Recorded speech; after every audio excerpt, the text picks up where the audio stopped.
Good evening, everybody. I am so delighted to see all of you here for this first event in our Fratelli Tutti series. And my job is very simple. I'm supposed to only open and say the prayer. And I'm going to do that. And then I'll introduce the new director of, not so new, a couple of years old, the director of the Center for Faith and Culture. So let's gather ourselves in prayer.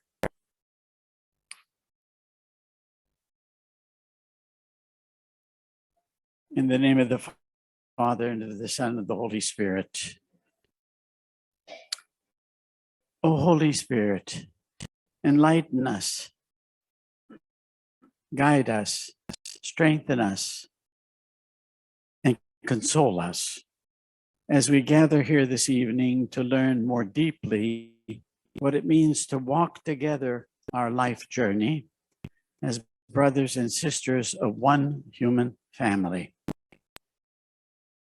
We open our hearts to be guided and transformed by you so that we can understand better how to make ourselves neighbor to each other.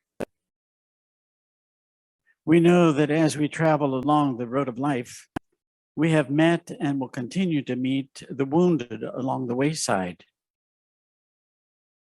those who are in pain, abandoned, without voice, without names, without hope of healing. Our own fears of the unknown, our biases and prejudices, are not wanting to be inconvenienced, all tempt us to keep walking without seeing their faces, looking into their eyes, or taking notice of their cries for help. That's why we need fellow travelers like Sister Roseanne Pope. We shine the spotlight on her tonight and ask her to be our mentor and model of joy and freedom of gospel love. We open ourselves to the expanded vision of the good news that enables us to go beyond our fears, to encounter those by the wayside simply because their IDs consist in the fact that they are persons created in your image and likeness. Let your divine spirit flow through Sister Rosanne and Dr. Sullivan as they let us eavesdrop on their dialogue, which will lead us to contemplate deeper realities in a light-hearted way. Let us only know your will for us. Amen. Well, now I have the pleasure of introducing Father Bin Wat. That's how you pronounce his last name. It's an unusual Vietnamese name. Father Bin was my student many, many years ago. He has spent a total of 16 years both in Taiwan and in China. And he came back and he assumed the responsibilities of the center, thrown into something with which he was totally unfamiliar, and in a university setting, which is also unfamiliar. And he's been doing a great job in putting together these kind of events and overseeing the center. Thank you. This is one of the most meaningful birthday that I got to celebrate after 57 years. And then today I have to thank my mother. You know, when I was 7 years old, I remember I was walking from our home to my grandfather's home. My mother just stopped in the middle of the way and he was so seriously looking at me and said, "Son, you have to promise to me one thing." I asked, "Mom, what do you want me to promise to you?" And she said, "You have to promise to me you have to remain the student for the rest of your life. Always want to learn." And I'm just so happy to have my Father Nesty to be my first teacher and also my father in my spiritual life and guiding me in every single step. And actually, he was the one who gave me a vision of going to Asia and work and sent me to studied Chinese in Taiwan, and then later on, I fell in love with Chinese language and also Chinese philosophy and Asian context. So today we come together. I just, after being through so many nations and encountered so many different religious practices, I discovered that the mission of almost all religious practices is to promote and develop what? Human qualities like attentiveness, mindfulness, compassion, harmony, and concern for our fellow human beings. I think Pope Francis really captured that. I remember I was in Rome attending formations for some of the formators of different countries, about 5,600 people, when he just finished the book, The Gospel of Joy. And then one of the cardinals said, Pope Francis is the one who was able to move beyond the doctrinal kind of language, move into the pastoral language. He really cared for another human being, care for all of us. And I just love that. I think there is a pastoral sensitivity that he has. So the mission of the center, like Father Nesty, describes, is setting the table, inviting all of the people who come together, struggle with life, struggle with all the critical issues in life, and how they come together to share story. So we rely on dialogue, accompaniment, and encounter and discernment, so that we can learn from one another. You can remain a student in the path of life. And just like Father Nessie mentioned, I think today we come together to be students of life, to learn from Sister Roseanne. I was touched in the video that we interviewed her.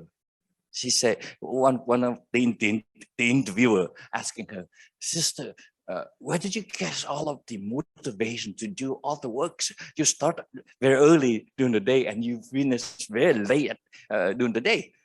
Where did you get the power, the energy to serve like that? She said, I never think about it. I just start with one person. And she do that with such total attentiveness, total mindfulness, total compassion and care. So I just want to thank Sister for that attentiveness, that's mindfulness, that compassion. And today we will be learning from you how to be attentive, how to be mindful, how to be compassionate. And then so I invite Monica Hatcher. She is one of the person I just love to work with. She worked with the author sister for so many years, and she was the one who conceptualized the ideas of the 4th series of the Good Samaritans. And I let her introduce these series and also introduce Sister Rosanne. Thank you, Father Ben. Happy birthday. Good evening. I want to also extend a warm welcome to all of you for the first of our series of dialogues about Fratelli Tutti, Houston's Good Samaritans. My name is Monica Hatcher. I'm an alumna of the MAFC program. I got my master's degree in, I think it was 2016. I also have the privilege of working with the Sisters of Charity, the Incarnate Word, as their social concerns director. It's a very special honor for me. I want to welcome the CCVIs that are here tonight, and also anybody with the Christus Foundation for Health Care. I'm just going to say a couple of brief words about this series of conversations and then introduce our moderator, Dr. Michael Sullivan, who will be leading our exploration of this encyclical tonight with Sister Roseanne. The inspiration for this dialogue series we kick off tonight comes from this powerful social encyclical on fraternity and social friendship from our Holy Father, Pope Francis, called Fratelli Tutti, brothers and sisters all. A little over a year ago, the encyclical was published in October of last year. a group of us, we're gathering to invite a speaker to talk about Fratelli Tutti, but we quickly realized, as Father Ben just mentioned, that the work of the center had kind of set the table for this encyclical that so powerfully articulates Pope Francis's social teaching and his vision for rehabilitating and healing our society by cultivating deeper relatedness with others through listening, through dialogue, through service, reconciliation, better politics, all these things that we explore here at the Center for Faith and Culture. But if you remember, and maybe you don't want to remember, but this time last year, our country was in the midst of a miserable and exhausting campaign season, election season. Every social wound was open and bleeding. And all the divisions and the walls that segment us out by race and class and political ideology and religion, all those walls seem so insurmountable, so enormous, and they still do. So Fratelli Tutti kind of was dropped in the middle of this all civic and political strife to help remind us and to help us acknowledge that the solutions to our problems really lay beyond politics. And that's so true. Not to disparage politics, because Pope Francis says in the encyclical that politics is a very noble vocation. You have to be very strong and courageous to enter that arena right now, but we get to lay off politics and maybe not get so excited about what's happening in Washington, DC or in Austin. So the purpose of this series is to look for insights and responses to these problems that face our country in different sectors. And the first tonight being healthcare. And then we'll move to immigration, and then race relations, and then political polarization, which is so toxic right now. But rather than taking an academic approach or, inviting a brilliant lecturer, we wanted to do this or generate these inspirations through conversations with people in our community who are brilliant in the way they exemplify interpersonal encounter and service, as seen in the gospel parable of the Good Samaritan, because that's what it's going to take to heal our society. So who are the healers and the bridge builders in Houston? Who lives the values of this encyclical in concrete and visible ways? Well, every person we've invited for this series, though you may not know them, make big things happen in our community. They change lives. And we want to hear from them because they have insights and wisdom to share with us. Our goal is to inspire you to do your own work to heal the social fabric and promote the common good. And so we start our series tonight with Sister Roseanne Pope, a sister and a physician in her decades-long ministry in providing healthcare to the underserved. Then in January, we invite Mr. Stan Merrick. He's a very successful businessman. He owns a big company, and he's also a champion for immigration reform. He's a boots on the ground guy. He's going to come and talk about this inescapable issue.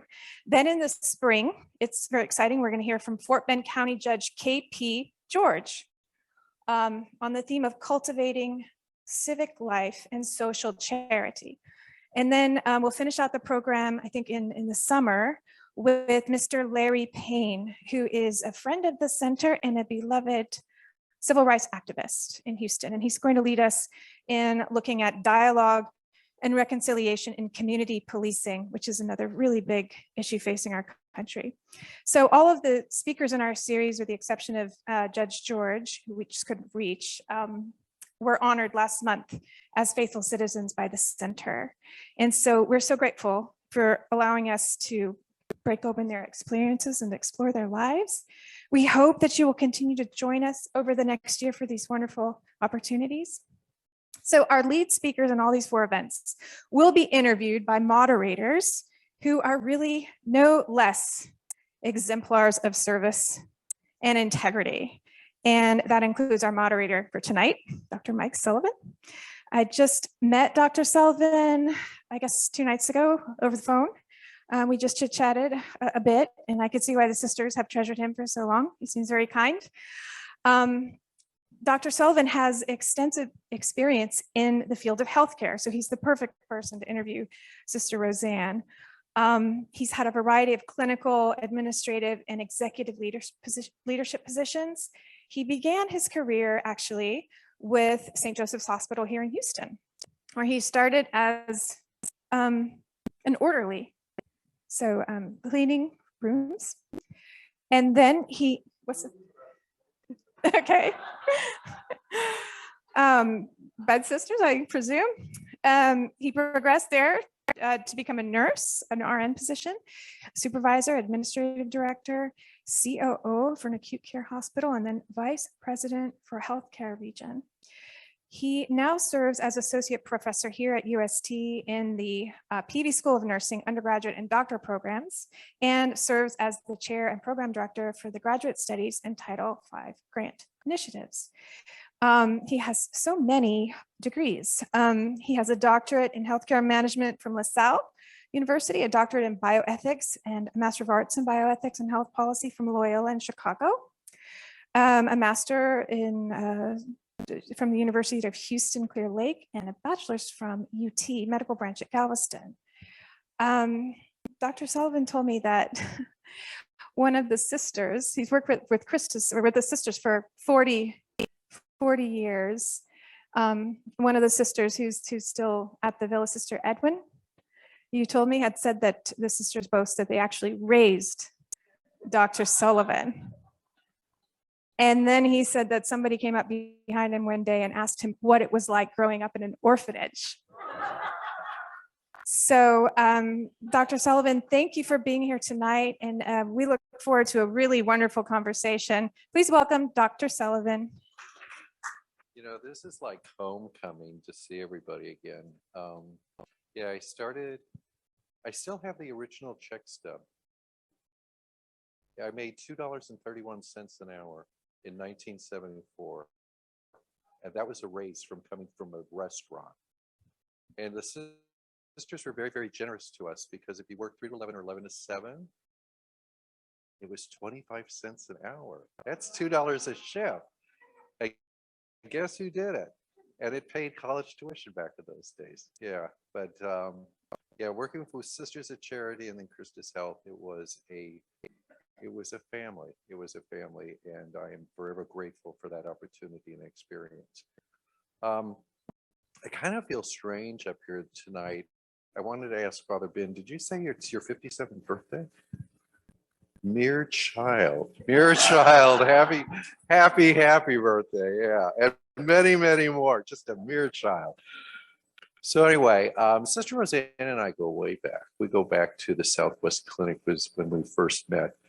But just to give you a little history of Sister Roseanne, other than her congregational family that knows everything inside and outside about Sister, from a young age, Sister Roseanne knew she wanted to be a nurse. And I understand you went through the whole gamut, LVN to RN to nurse practitioner.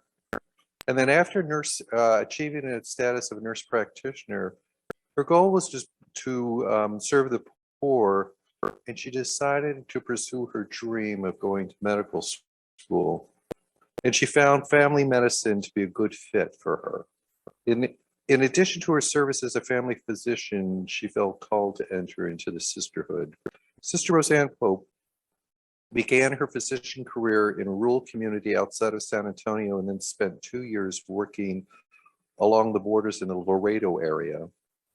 Sister then added family practice to an existing clinic that served the uninsured immigrant population of Southwest Houston.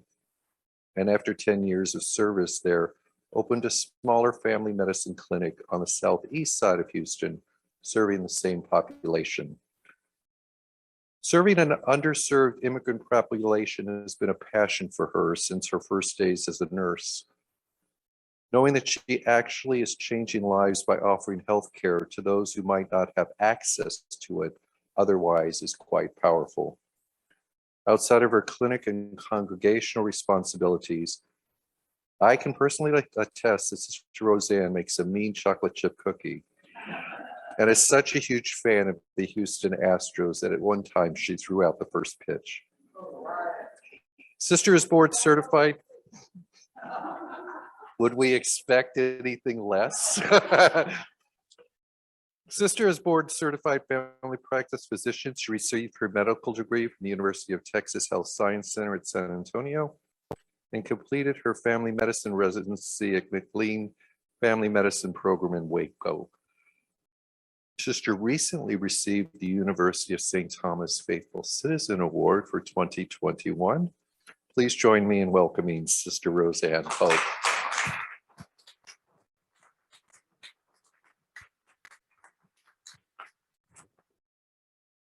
Okay, first question.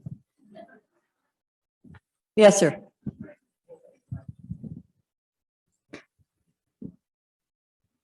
First question. So you won an award. Get what? What brought the award? And did they give you any jewelry for it? No, thank God. Well, I guess when Monica and Father Ben and they came to visit, and I'm like, "You're looking where? At who?" It's like all I do is go to work every day. And so I think I've really had a really hard time with this because it's like when I stood up and got the award, I said, "This is the first time I ever got an award for going to work." Because I feel like, you know, reading Fratelli Tutti and reading the gospel, it's like part of our DNA. You know, if you're a sister of charity of the incarnate word and you listen to Bishop Dubuis's call, it was like in 1866, he said, "Our Lord Jesus Christ, suffering in the poor and afflicted of every kind, seeks relief at your hand." He said every kind. He didn't just say the green ones or the white ones or the blue ones or the young ones or the old ones. He said every kind. And I think because I got to thinking, it's like, what is it? Because I don't feel like I do anything special. I just do what I'm called to do. And it's like, and I stopped to think, it's because of being a sister of charity. It's part of our DNA to do these kinds of things, to look for people who aren't served. Our sort of mantra is where there's an unmet need that we need to meet. And it goes all the way back to the sister starting the orphanage in Galveston during, they were all killed in the 1900 storm, but they started it because there was nobody to take care of the orphans from all the people who were dying from yellow fever. There were, and our sisters weren't shy about taking a stand. And I'm not sure I know the right sister's name, but there was a sister in northern Louisiana. We had a very small hospital there who they had all the little babies in the nursery. And of course, northern Louisiana, it was very much black as well as white, and they took care of everybody. And the bishop came by and he said, "Sister, you got the white babies and the black babies in the same nursery." And he goes, she looks at him. Of course, this is the 40s and 50s where you don't really talk to the bishop. She looked at him and said, "Oh, they're all God's babies. They're all going to stay here." And just kind of left him standing there looking at her, and she walked off. But so, we've never been afraid to say, these people are by the roadside. These people are the people we need. Our sisters volunteered to go to Central America in the 60s. They started an orphanage in El Salvador for families of children who were killed by the war. They didn't ask, were you a guerrilla? Were you a military? They just took the kids. So I think, I stand on the ground of our foremothers and more recently, even Sister Ursula, who started Our Daily Bread in Galveston, which for you who don't know is a day orphanage or a day center for the homeless in Galveston. And they're treated with dignity, with respect. They're getting a sit-down meal, not just something handed to them. So, I think what Fratelli Tutti says, what the Good Samaritan says, is that what I do every day is part of what the fabric of who we are as Christians, as Catholics, as a sister of charity, as a person who tries to live out that commitment.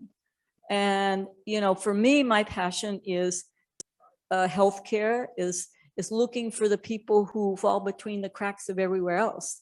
And I think looking toward So what is it we can do? And again, it takes neighbors, like in the Good Samaritan, it takes neighbors. If I don't have the people who give me money, if I don't have people who help me get mammograms for women, who help me, get colon cancer screenings. I mean, we take, the good neighbor who had the fortune of having the innkeeper who actually was willing to take the Samaritan man, because that probably hurt his reputation too. So, it's the neighbors and all of us together forming community that I think makes a big difference. It's a village that takes care of a village. We have a homeless man that's decided to camp outside our villa property. So, Sister Margaret goes over and asks him if he needs a cup of coffee. And Monica's going over to say, how can we connect you with somebody? So it takes all of us together to be good Samaritans. And in kind of that light, I'm not the only one that's a good Samaritan. So, as Mike said, we've been co-ministers for many years. So I asked Mike also to just give some input from his insights of being a co-minister and trying to be partners in being good Samaritans.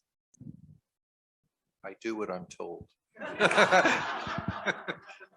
No, one of the most valuable lessons that my father told me, and he shared with all of us.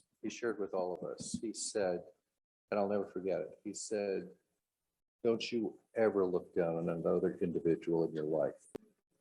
And the only time you look down at somebody is when you're admiring their shoes. It's true. I mean, it's true.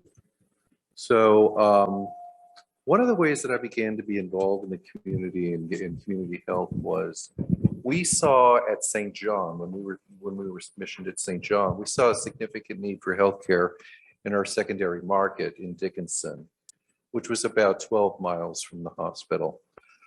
So Sarah Deacon and I went out and began to explore opportunities and just started talking to people. And we established our primary care clinic. It was called Point of Light Clinic. It's still in existence. The back of City Hall. City Hall in the city of Dickinson provided us 2 offices to serve as a clinic. And we began on Tuesday and Wednesday nights from 6 until 9 p.m. One night, Tuesday night was family practice, Wednesday night was pediatrics. But one of the challenges was we were very limited in our resources and what we could do in the clinic. And we needed partners to help us with. So I went to our medical staff meetings and began to ask physicians to help us in caring for the population. So, and I understand from a reality standpoint, people don't want to be overwhelmed. Well, I have 400 patients that I need you to see. Well, that's not going to work. So, as any good Irishman does, they negotiate. And I said, okay, here's what we can do. If you'll take 1 patient a year, I won't bother you again for a year. And they all, oh yeah, we can do that. We'll do that. I said, okay, great. I appreciate it. So my friend here, sister, I need a surgeon. Okay. What's the problem? Hernia. What's the gender? Male. How old? 56. Where is it? England. Okay, I'll give you a half hour. So I called one of our surgeons and I said, Dr. Watson, can you do me a great favor? We have a patient, Sister Roseanne, has a large inguinal hernia and probably needs surgery. Would you mind seeing them and follow that patient up? I'll be glad to see him. If you can arrange for anesthesia, if you can arrange for the hospital, we can take care of him. Consider it done. And so it went down the pike. 1 patient, 1 physician, and the service was provided. So we had another adolescent child present to the clinic that had an abscess, and it was like, we can't do an incision and drainage here, and we need to refer him to a surgeon. Well, I forgot I'd already talked about Dr. Watson. But he didn't forget. So I call him up. Hey, Dr. Watson, this is Mike. I need to see if you can help me with a pediatric patient. He goes, do what? I said, an incision and drainage. He said, is this from the clinic? I said, yes. He goes, you told me one a year. I said, I did. He goes, it hasn't been a year. I said, but I didn't tell you how I was counting years, did I? It's dog years. We're 6.5 years out. The physicians would never refuse you. They would never refuse you. What I've learned working in the community is you need to invite people to the table, and they'll come, and they'll share their gifts and their talents with you. But oftentimes they're not aware of certain things or gifts or talents that they might have, or they're not aware of particular needs in which they can serve. And as truth be known, they don't want to be overwhelmed. And one of the other things that we began to do to expand the service in the community and to give back to the community was we were requiring our management team to volunteer within the communities 8 hours every year to give back and to see what the needs of the communities were. So, but we expanded too beyond healthcare. There's needs greater in some cases from healthcare access. And we look at it from living in a healthy community. For example, we expanded healthcare services within our the school district, the Dickinson Independent School District and Barber Elementary by providing or establishing a nurse practitioner program or a school-based clinic program. But then we also realized that a lot of our housekeepers that worked in the hospital and some people that worked in central processing didn't have a high school diploma. So we worked with the local community colleges and negotiated with them. Could you provide GED lessons at the hospital 2 days a week, 4 hours a week? So these individuals could obtain a GED. And within 12 months, we had close to 97 of them earn their GED. So we were able to allow them to break a glass ceiling. You know, I've come to realize a very valuable lesson. Sometimes we're kinder to strangers than we are to our own family. And sometimes we need to look within our own walls to see what the needs are too. So it's an ongoing and it's a wonderful opportunity to give back. And I think one of the things that that's striking about the Good Samaritan story and the taking off on what you're saying, Mike, is one of the focuses that we have is helping people who otherwise couldn't find help. And while I was sitting here, an example would be while I was sitting here doing my trying to collect myself, I found an email. So we have a woman in the clinic who has post-polio syndrome. She wears braces to walk and her braces are worn out. So it's like, okay, well, she doesn't really need healthcare, but this woman works as a cleaning lady as best she can with her braces. And so she needs a new set of braces.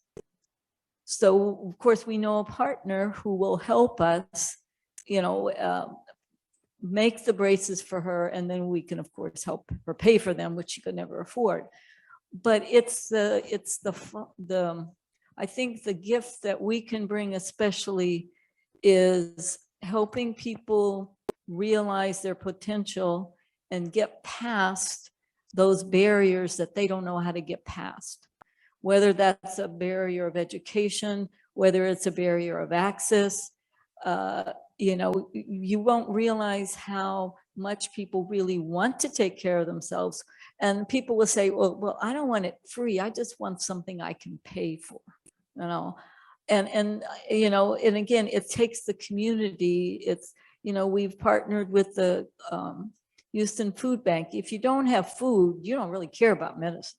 We've seen so much of this during the pandemic, and we've had great partners who have helped us with people who, none of our people, or I say my people, the people who access the clinic, they won't qualify for the programs for housing, for rental assistance. I mean, most of these people will rent a room for somebody, or their neighbor, they're paying, to live in a room at their house. They're never going to qualify. So, having donors that help us be able to say to them, I can give you rent for this month so you don't get thrown out until you can get your job back. So, it says two things. It says we can help people who otherwise can't find access, but it also says Good Samaritans look different.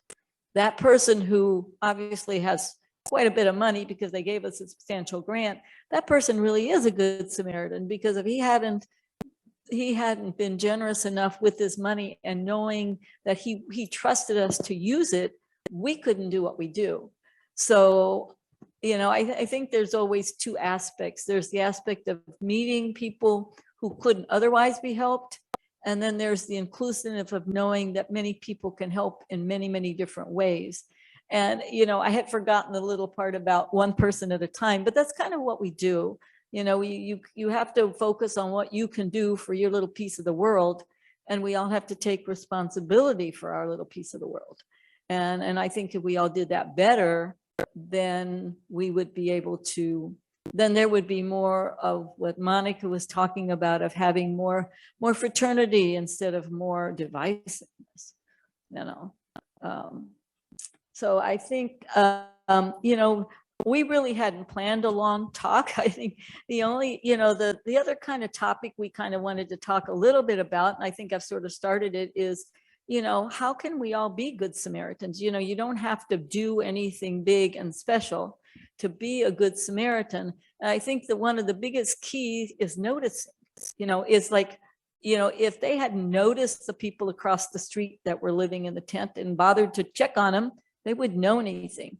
Sometimes when I'm interviewing a patient, if they'll say, well, this and that, and you don't say, well, tell me more about it or why, then you get to the real story and you go, okay, well, this is the real problem here. And then you can be able to be the Good Samaritan. But I think the gift that we need to give ourselves, or the thing we need to do, is practice, as you said, the mindfulness, the attentiveness to say, well, wait, why do I, I need to notice before I can do it. If the man hadn't seen the guy laying in the ditch, he never would have stopped and helped him if he'd have just kept on going. But he had to stop and make the effort to notice, and then give him a little bit of himself. I mean, it probably hurt his pride a little bit. I mean, he was touching the Samaritan person, and he didn't know if his wife was going to be mad at him, especially if he spent his wife's money. So, I mean, it's that, being a Samaritan comes at a cost.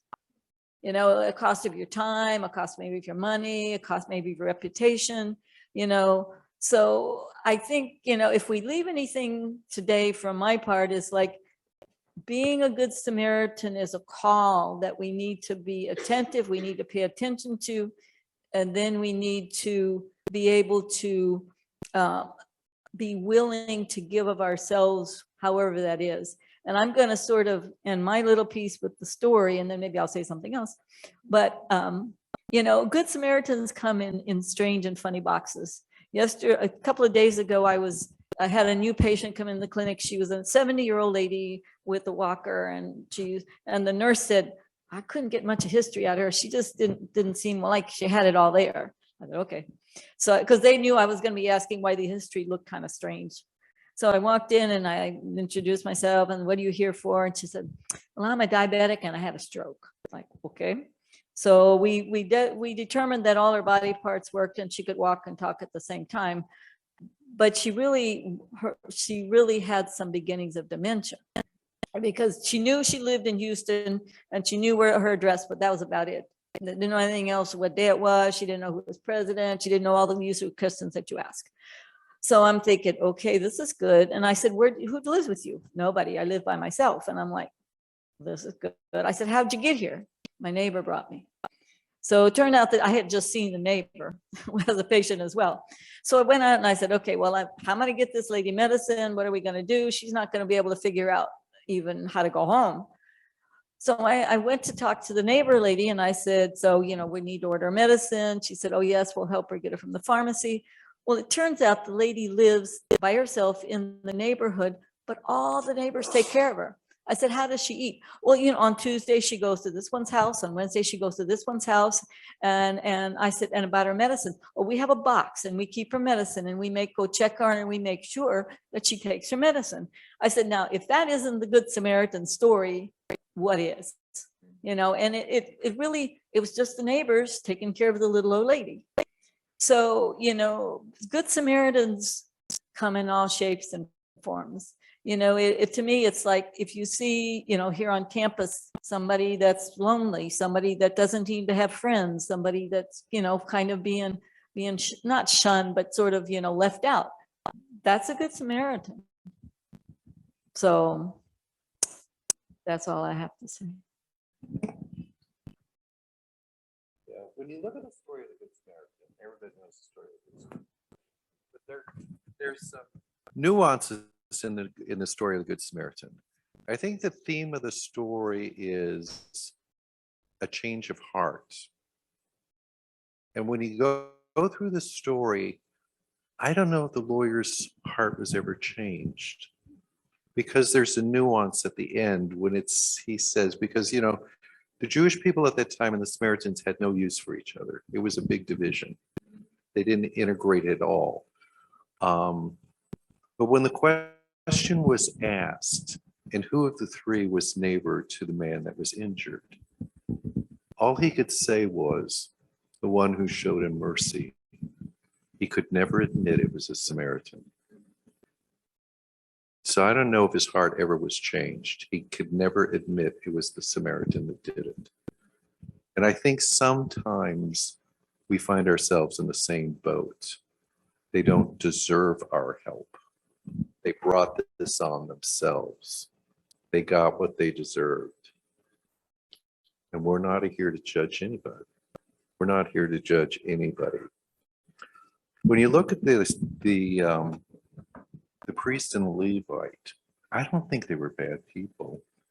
I just think they were caught up in their own world and couldn't see beyond it. I think they simply asked the question, if I stop to help him, what's going to happen to me? But Jesus always flips the classroom. And the Samaritan said to himself, if I don't stop and help him, what's going to happen to him? And it taught me a very valuable lesson. To raise someone's dignity costs you nothing. To give or provide charity has no strings. And sometimes I'll give you this if you do this. But what was your intent? If your intent's to serve and to try and raise the level of dignity for that individual, then there are no strings to it. There are no strings. One example is, you know, and I laugh periodically about it. I was going home when I was going down West Alabama over to San Jacinto, and over by the renovated Sears building, a lot of homeless population would congregate. And I would carry $5 every payday. I'll take $50 and convert it to $5 bills and put it in the console. Right, wrong, or indifferent. I just do that. And one of the sisters always said, you just have to look people in the eye, make the determination. So I'll roll the window down if I'm at the light, and if an individual comes up, first thing I do is ask, what's your name? I mean, it's a form of dignity to recognize someone by their name instead of hey. And I said, it's hot out here. You've been out here all day? What's your name? Dave? Dave, you've been out here all day? And he goes, yeah. And I said, you want some water? So I give him some water. And I used to say, okay, if I give you $5, you're not going to drug and drink on me, are you? And they always tell you, no. I've never had anyone, yeah, I sure am. But who am I asking the question? And what would I do if I was on the street? I have no idea what I would do. I don't know how I'd survive it. But if that brought that individual perhaps comfort that evening, it's like, is that what my intent was? No. But there's no strings. It's here. This is yours. I hope tonight's going to be better for you. But then he said something to me, and we both laughed. He goes, you know, it'd be better. I said, no, what? You got a 20? It's like, well, if you know where we could get that, let me know. So, yeah, you gotta meet people where you gotta meet people where they're at. You know, to raise the one, and I'll give one example, and I'll let it go. I have many quirks. But working in hospital administration for a number of years, I just had this quirk. It went about my ethos. I could not release the remains of an indigent patient that died within our facility to the county for burial. Just couldn't do it. Just went against everything. I believe that everybody that dies should be loved and mourned, but I couldn't release remains to a county. So I spoke to our CEO, and he goes, do you have any connections? And I said, I'm going to try and get some connections. And he goes, see what we can do. So I think you finally realize you're in the business too long when you begin to know funeral home people on a first name basis. You know, and they kind of smile and they say, because you have to promise yourself to a bunch of funeral homes, yeah, you're going to get up, the whole family, you get them. And so I began to negotiate. You know, I need a funeral service, I need a casket, I need cemetery plot, and I need a tombstone. And we would get a negotiated price. So I just adjusted our budget and requested so much money annually in our budget for what we called it was the Nicodemus service. So when I would get notified that a patient had died within our facility and they were non-resourced, I'd go meet with the family. And I said, well, we can help you, but I need $100 or $200, and I need it for the funeral home within 48 hours. And if you could bring it sooner, that would be best. I never asked them where the money came from, but they always had it. Somehow they found it. And then the funeral home would coordinate the service on behalf of the family. So what's the lesson here? That an individual got buried? Yeah, that's important. But the reason we do it is to raise the family's dignity. That now they can tell their family and friends, I buried my father. And who are we to deny that? But it's just working together with the community for a common goal and to help someone have a better day.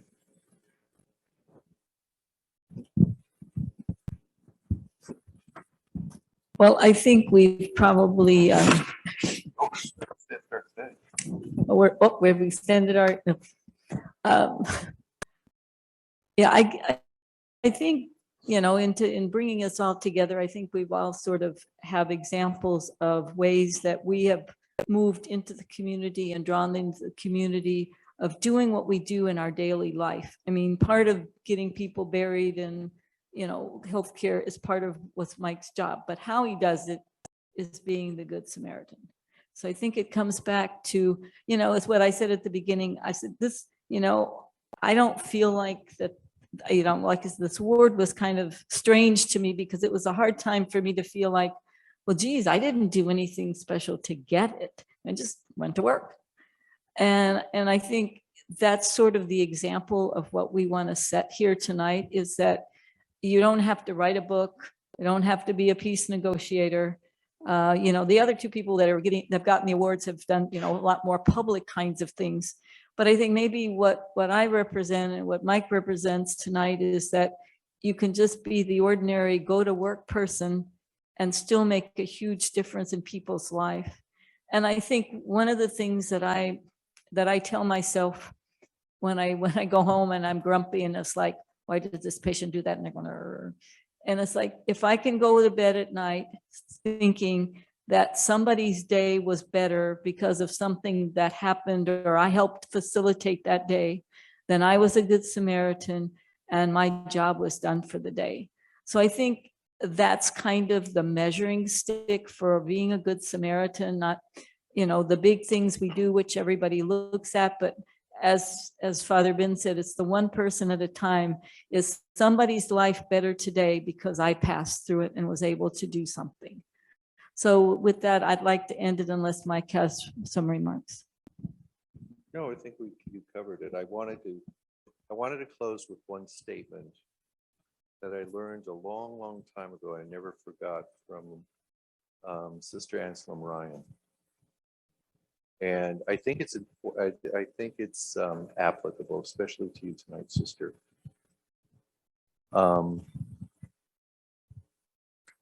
Sister Anselm taught me years and years and years ago, never grow tired of prayer, because persistence can manifest miracles. Be grateful when God answers your prayer, but be most grateful when God chooses you to be the answer to someone else's prayer. And tonight, sister, we thank you for being that. I still say it's all of us together. Amen. Amen. My name is Jacob Clementich, and then this is a question for the sister and Dr. Mike, and that is about Good Samaritan.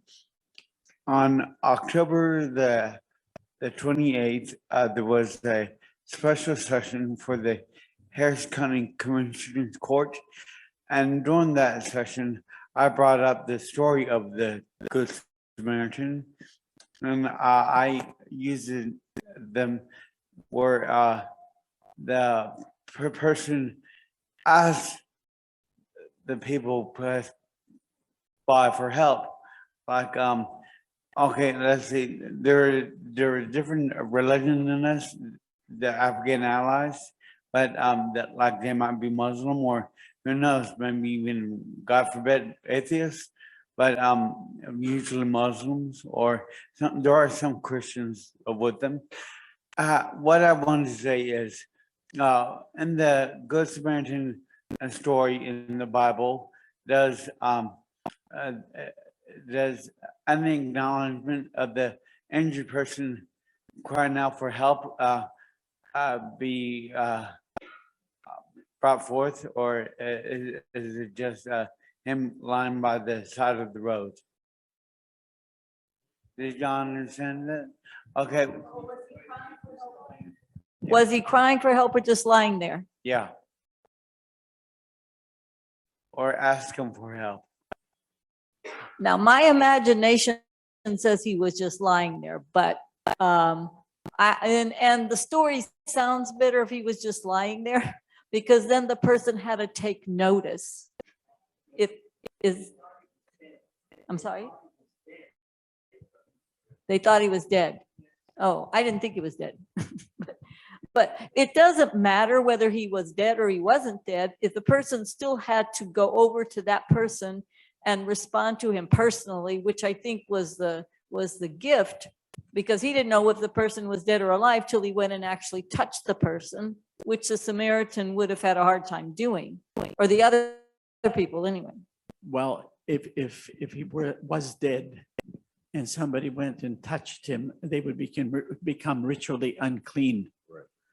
And they would have to go through a purification. So that's one of the reasons that they wouldn't even go near him. The Samaritan also understood that, but nonetheless went. I guess my thought was they probably thought they would have been unclean anyway, even if he was just injured. So it was the whole aspect of being that they were, so the lawyer, the two other folks were more rule oriented, and they were more worried about being unclean and following the law than they were about taking care of the person. Yes. I have a question for you, sister. Okay. And that is, tell me what you do every day. What's your routine? And tell us about the You really- clinic. Tell us about the clinic, because you say you haven't done anything extraordinary, but it's precisely because your ordinary is very extraordinary that you were recognized as a faithful citizen. We want to know what time I get up in the morning? Yes, I think that would be really Okay. interesting. I get up at 3:30. I pray for an hour. I go run 3 miles. Then I come home, take a bath, go to church, 6:30 mass, clinic by 7:15, paperwork, first patient. Now, first patients, the actual clinic gate to the opening is open at 6:30. There are usually patients waiting for us by that time. So the door of the clinic opens at 7. They start registering patients at 7:15. The first patient isn't scheduled to 7:45, but there's usually some gentleman waiting to be seen early so he can go to work. Before he wants to be seen like about 7:15 or 7:30 so that he can go to work before and not lose a whole day of work. So I'm usually ready to see patients by 7:30. And then it's all those extra things you do during the day. It's like, today we have, you send somebody over to the social worker and say, this person really needs help with housing. Can you help them do that? This person doesn't have money for their, but you have to ask them those questions. So you say, okay, you got money to buy your medicine today? No. Okay. Do you, should we put you on the list for the Thanksgiving baskets? Yes, we'll put them on the list. So, it's negotiating. Okay, my mother-in-law just died. My son's really sad. Okay, well, then you have to go sign you up for counseling. So it's all those little things of noticing and making the collaborations happen. And again, I think the key point that we do at the clinic that makes a difference is if we didn't do it for these people, it wouldn't get done. It's not that they could go somewhere else and have the same service. That it's not that we do something extra, is that we provide this to a group of people that otherwise couldn't have it. So I think that's the part and we work really hard to make it happen. We don't just say, okay, you can get Medicare, here's your form, fill it out. You can get Medicare here, let's sit down, the social work's going to help you fill out this form so you fill it out correctly and it gets sent. That's the kind of difference that we try to make for people. And it's people that otherwise have barriers. When they come to the clinic, we don't ask them for 12 forms of income and, identification. Do you have an ID? Sure, that's good because now we know how to spell your name.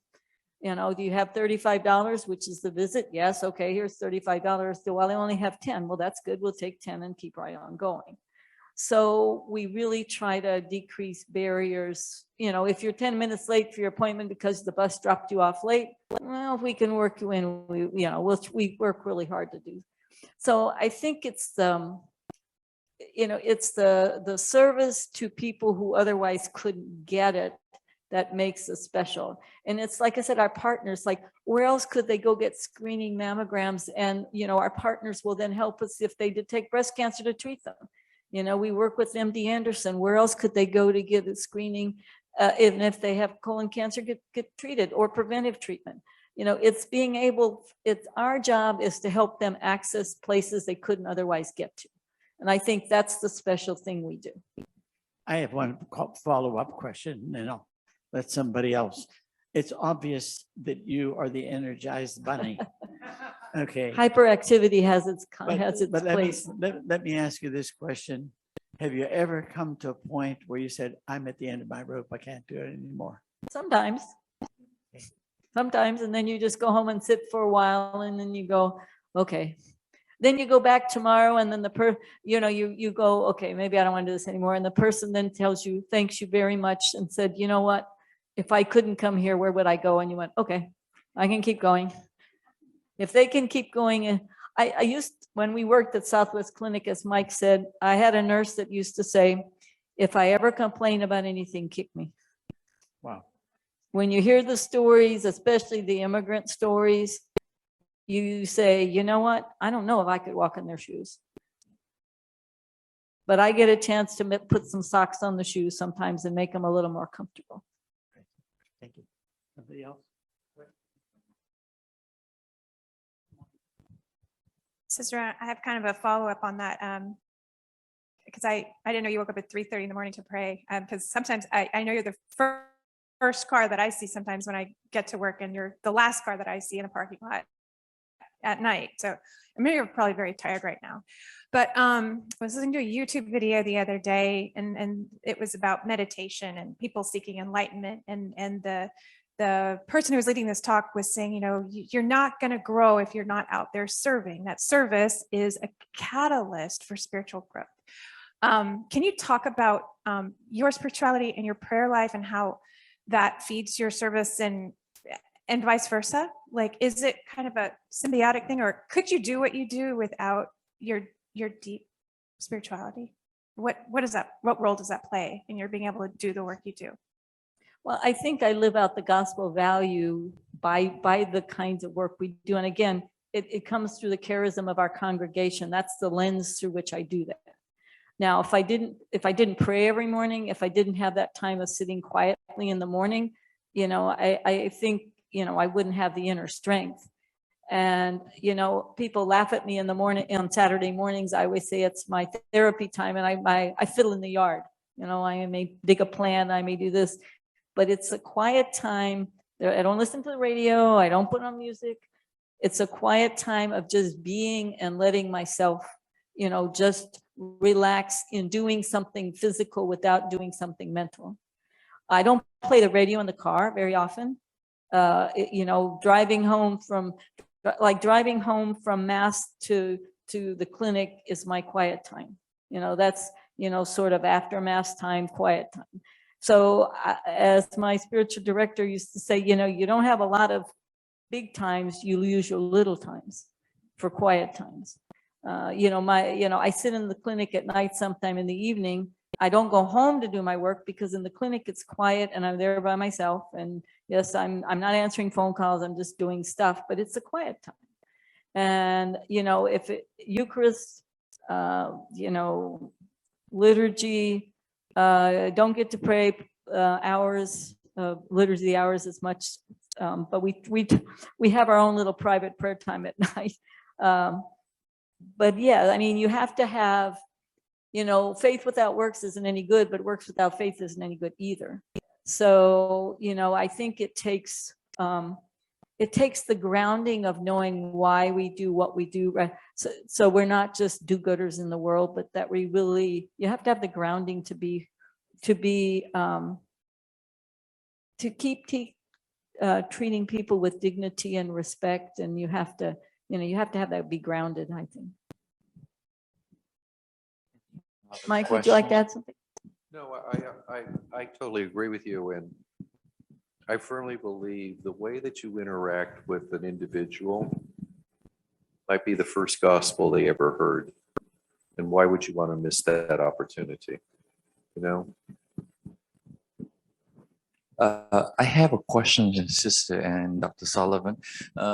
I think every one of us have our dark moment or the desert experience, or sometimes, you know, it's just a low period in our life. You must have some trials when you have to deal with all of the overwhelming sufferings of the brother and sister, and sometimes you feel so powerless. You cannot manage and take care of all of these people. How do you deal with that kind of powerlessness? And I know that Monica asking the question about prayer and spirituality, but sometimes it's just overwhelming. You know, I work as a missionary. I have told you when I was in China, I really go to the countryside and taking care of these people, and sometimes it seems to be overwhelming because the local church resists to join with me in serving, and I even negotiate, dialogue, and talk, invite, but they just resist again that, and sometimes they put a lot of obstacle prevent me to do that because that become a threat to what they feel comfortable not to do. I'm just asking how you handle all of these resistance around you, because so that you can continue to have that commitment. Get up at 3:30 in the morning and go 1 hour prayer and running and taking care of you physically and emotionally and spiritually, and then taking care of so many people. I'm just amazing how you have that persistence. When you get up at 3:30, you don't think whether you want to, you just do it. Same thing with running. You don't think of, do I want to go? You just put your shoes on and you go. One day, somebody asked me this a while ago, and I was really shocked by the question. They said, you must feel so good because you do all this good stuff. And I looked at the person. I'd never really thought about it like that. And I said, well, mostly I just feel tired by the end of the day. It's like, but, I think most of the time, I'm physically tired because of it's a long, hard work. Emotionally tired, not so much because of the support we get. There are other people, I never feel like I'm in this by myself. I'm never there by myself. I've got people around me at work. The sisters at the villa, the prayer, their ministry is prayer. That prayer holds me up. There's usually, we talk among ourselves at the clinic and say, there's very few times that we can't find some kind of way to help the person that needs help, that we just up against the wall and say, this is it. Now, can we fix everything and make it wonderful? No, but at least there's some hope or some way to make their life better. And then maybe it's the expectation as well. We never expect to make their life, perfect or, really, but it's, the bit we can do, we do the best we can. And sometimes you have to, put your expectations. And there are some times when you go home and you think, I don't have an answer for this. There's got to be some way. And that's when when you have to put your brain cells to work and go, do I know Mike? Who do I know that can be my partner? Because it becomes where you don't want to ever have to solve the problem yourself. You have to look to your partners. And again, as much as our prayer partners, I know the sisters in my house pray for us. I know the sisters that are in our retirement center pray for us. I know the sister that's the hermit prays for me.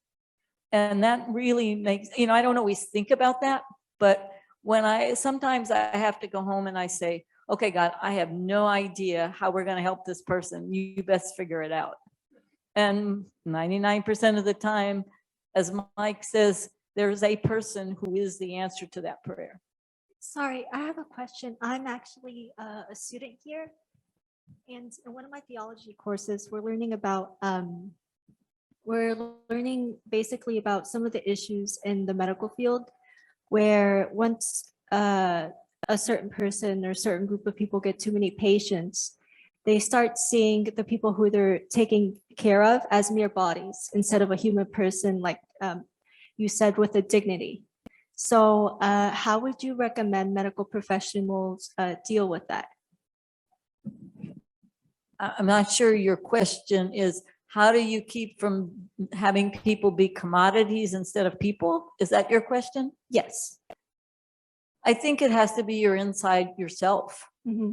Because I see a whole lot of people a day, but when I'm in that room with that person, that's the person I'm seeing. Mm. I don't spend a lot of time in chit chat, but I think I cover some of the basics of, what I feel like they need to know and what I need to know. And sometimes it's about how you deal with them as well. Are you, as Mike says, do you know their name? Do you call their name? Do you look at them as a person? Do they feel like you care about them? Mm. And sometimes, it's not the number of people that you see, but it's how you do it. Mm-hmm. And do the people feel like you care about them? Mm-hmm. Thank you, Sister Roseanne, and thank you, Dr. Sullivan, for coming and share with us so much of your insights. And I think you said you do ordinary things, but I think you do, just like Mother Teresa say, ordinary things with extraordinarily attentiveness, care, and love. And I just from the beginning say mindfulness. I think so, from your sharing, Sister Roseanne, I feel like you're so mindful of the community, mindful of God's love, the call that God's giving you, and you're mindful of the dignity of the person, each person you are seeing, and you're mindful of the gifts of all people around you. So you're bringing it all together to share in that community partnership of lessening the pain, the hurt, the suffering of those around you. I think Dr. Sullivan, Father Nestle spoke highly of you, and I never get a chance to know you. You're so sensitive, the tenderness, the gentleness that you have. I mean, the mere fact that you roll the window and talk with the homeless over there at West Alabama. And I was driving there many times. I just afraid to even roll the window down, and then I'm afraid to catch COVID-19. You know, it's just all of the fear, all of the things that you just not simply just roll out and hand the piece of paper and then you just shut your window right away. But you talk and you ask for the name. That is really care. That is really, I have to respect the dignity of the person, and then you're willing to laugh at the fact that there's something better. You give me the $20, and that is so human about it. I think that is one thing that is really challenging me. Sometimes, you know, when you come back here, I work in the East and go back to America here, and sometimes in our country now become very much victimized by individualism and the tendency to be very narcissistic. Everyone is just seeking for himself or herself. And then today, yes, there is an invitation for us to go out of ourselves and to break loose from the narrow-mindedness of the self and begin to see that there is a community, there's a community of partnership in sharing. And one thing I just love, I think everyone who is experiencing that. When you say, sister, that touched my heart profoundly. It's not one good Samaritan, but there are so many good Samaritans. The benefactor who give us the money, give you the money to support your foundation, and the people who just like Dr. Sullivan, you was able to negotiate with all the doctors, and you was just charmingly say just once a year. I mean, who's going to resist you when you call the second time?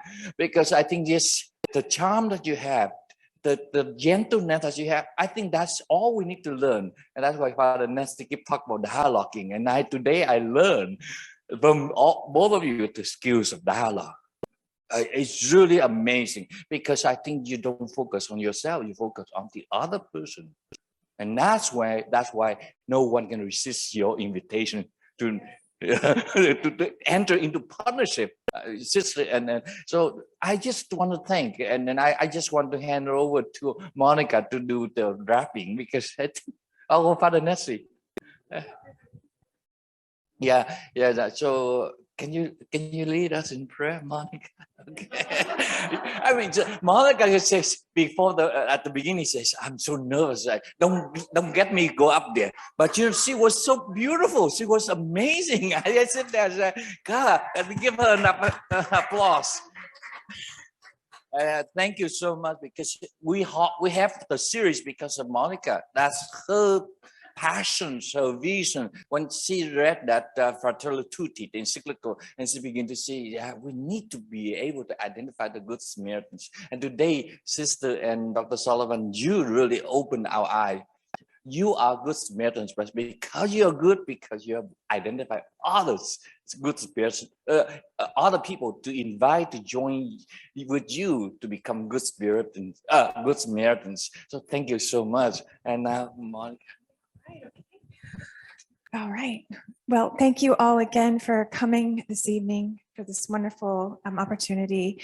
And I guess we'll just close with a simple prayer. Okay. All right. So just take a few deep breaths. Let's ask the Holy Spirit to please be with us, and let us lift up Sister Roseanne and Mr. Mike Sullivan and their ministry and the people they serve, the clinic, the sisters, the foundation, the university, our families, our friends, the wounded that we will all encounter once we leave this hall tonight. Lord Jesus, we love you and we thank you and praise you for this beautiful evening and for the inspiration that you will birth in our hearts as we leave here tonight. We make our prayer in your holy name to God our Father. Amen.